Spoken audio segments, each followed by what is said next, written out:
Hi, I'm Kellen Watson, and this is Happenings on the Hill. Along with Josh Bueller and Kason Spears, we'll bring you all the latest news and information from the RSU campus. Here's reporter Candace Nivison with an update on the Student Services Center. Thanks, Kellen. The new Student Services Center is right behind me, and as you can see, rain has stopped progress once again. This time last year, construction on Post and Thunderbird Library had just begun. The buildings were demolished, making way for a new beginning. At the groundbreaking last December, the need for the new building became clear. Our students have to have a place to be, a place they want to be. The need was there, but Mother Nature had other plans. By summer, the completion date of the building had been pushed back. I spoke to Public Relations Director Brent Ortolani to learn why. As you know, in the last year we've had unseasonable weather. There was a lot of snow and ice, there was a lot of rain. And both the snow and ice storms and the rain caused some weather delays. And so, you know, we were looking at some fairly significant delays of 2, 3, maybe 4 months. But since July, the weather's been good, and they've been able to make up some of that time. But they're still behind a couple of months. Weather is still a factor in the construction, but RSU is determined to have the building finished by fall of 2008.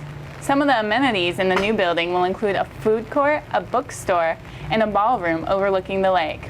For Happenings on the Hill, this is Candace Nivison. RSU professors celebrate the contributions of Oklahoma women. Voices from the Heartland is a compilation of essays written by Oklahoma women. The book was edited by 3 RSU professors along with Dr. Carol Burridge. She says editing the book was inspirational work. Well, the book is about Oklahoma women telling their stories, and the question that they were asked was, what do you know now that you wish you would have known sooner, or what story would you like to tell? So we got together a group of 50 women from all over Oklahoma, or having Oklahoma ties, and they answered that question for us. And so it's a bunch of personal essays by these women. Voices from the Heartland was designated for discussion by the Oklahoma Centennial Commission.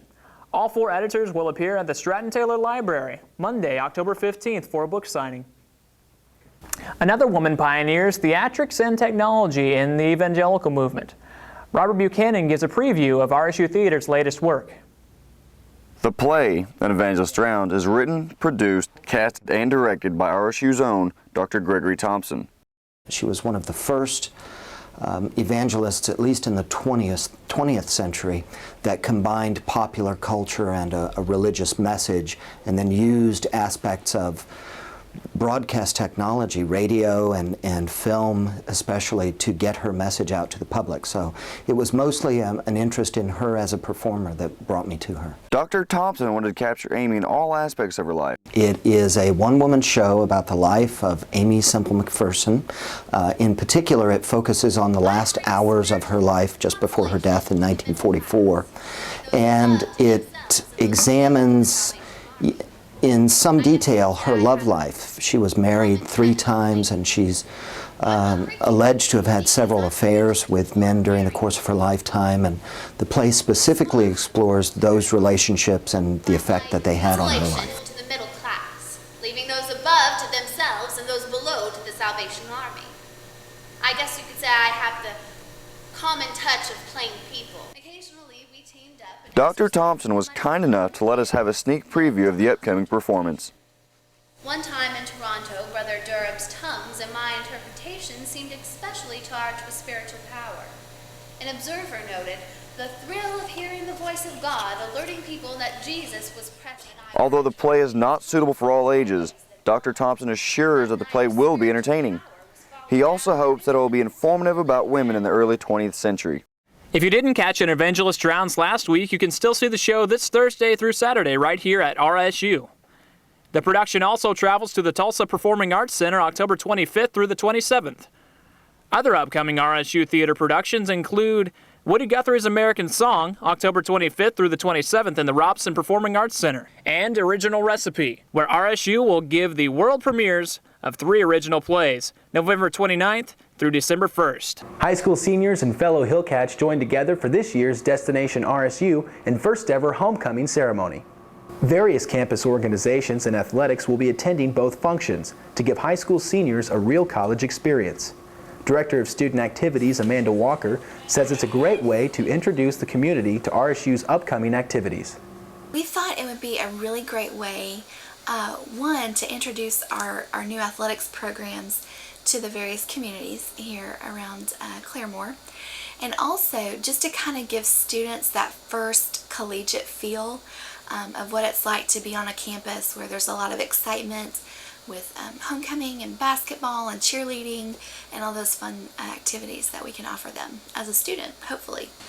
Homecoming events begin November 9th through the 10th.